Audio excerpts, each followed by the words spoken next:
इस कविता का शीर्षक मैं अभी तक सोच नहीं पाया हूँ। उम्मीद है सुनने वाले शायद कुछ बता पाए। पेश करता हूँ। उसने अपने छोटे से घर के बाहर एक बड़ा सा बगीचा लगाया था। बगीचे में ढेर सारे छोटे जानवर थे। हर शाम वहां बया का ऐसा डेरा लगता था कि उनके भार से पेड़ों की डालियां झुक जाती थी और उनके शोर से आसपास के सारे अलसाए रास्ते गुलजार हो जाते। दोपहर में कोयल आकर बगीचे के सबसे बड़े आम की सबसे ऊंची मंजरी पर बैठकर उसे पुरानी हिंदी फिल्मों के गाने सुनाती थी। सुबह सुबह गिलहरी उसकी खिड़की पर आकर उसे नींद से जगाने के लिए पर्दों को समेट देती थी ताकि सूरज की रोशनी सीधा उसके चेहरे पर पड़ सके। बगीचे की घास पर चलते हुए उसे मखमली कालीन का ख्याल आता था। अपने प्रेमी जोड़े से मिलने अपने प्रेमी जोड़े से मिलने दूर दूर से आने वाले प्रवासी पक्षी वहां पर कुछ देर रुककर सांस लेते थे।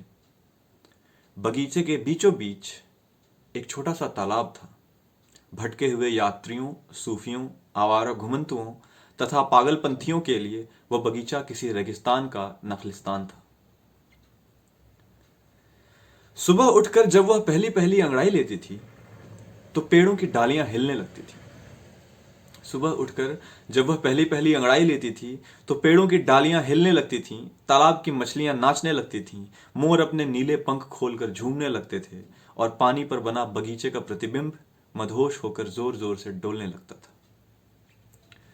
उसकी आंखों के काजल के कालेपन से ज्यादा उस बगीचे के पेड़ों में हरियाली थी।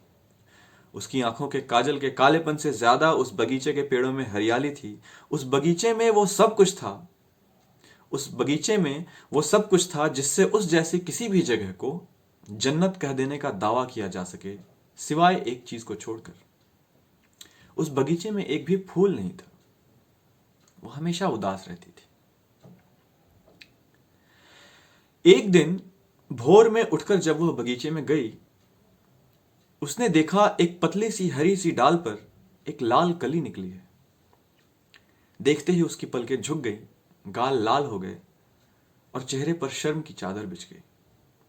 वो भाग कर अंदर आई, अपनी अलमारी से सबसे चटक रंग का सूट और एक चूड़ीदार पैजामा निकालकर पहना, कपड़ों के रंग से मिलते जुलते झुमके पहने, अलमारी के नीचे से कोल्हापुरी चप्पलों को उसने बड़ी नजाकत से निकालकर पहना और बालों में कंघी करते हुए सूरज के निकलने का इंतजार करने लगी। उसने खिड़की से देखा, जैसे जैसे सूरज की किरणें कली की तरफ बढ़ रही थीं, वैसे वैसे कली सूरज की तरफ मुड़ने लगी।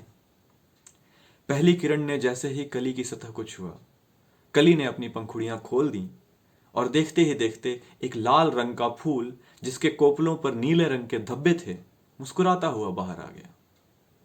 उसकी धड़कनें तेज हो गईं। उसने अंतिम बार खुद को आईने में निहारा और चहकती हुई बाहर निकल गई। फूल ने जैसे ही उसके आने की आहट सुनी वो अपने कोपलों को उसकी ओर मोड़ने लगा। उसे पहली बार देखते ही फूल ने अपने पराग की सुगंध को चारों तरफ बिखेर दिया और उसके सामने हया से झुक गया। वो हंस पड़ी।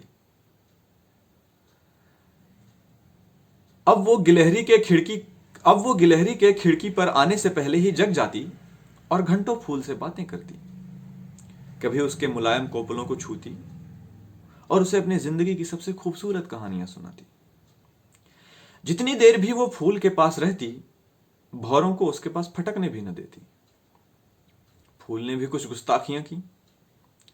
जब भी वो आईने के सामने खुद को निहारती, वो उसकी तरफ घूमकर पीछे से उसके लंबे बाल निहारता।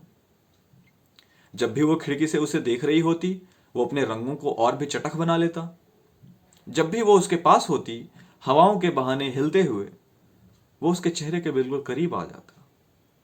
रेगिस्तान का नखलिस्तान अब ताजमहल का बगीचा बन गया। पर धीरे धीरे फूल का रंग और लड़की की बातें दोनों फीके पड़ने लगे। न फूल में अब कोई सुगंध बची थी और न ही लड़की के पास कोई नई कहानी। फिर भी दोनों ने खुशियां ढूंढना जारी रखा।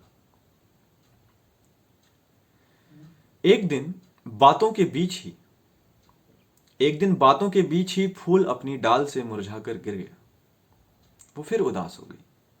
उसने चटक रंग के कपड़े पहनने छोड़ दिए।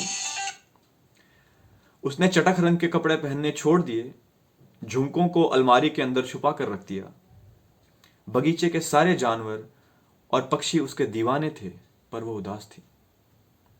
वो कई दिनों तक उदास ही रही।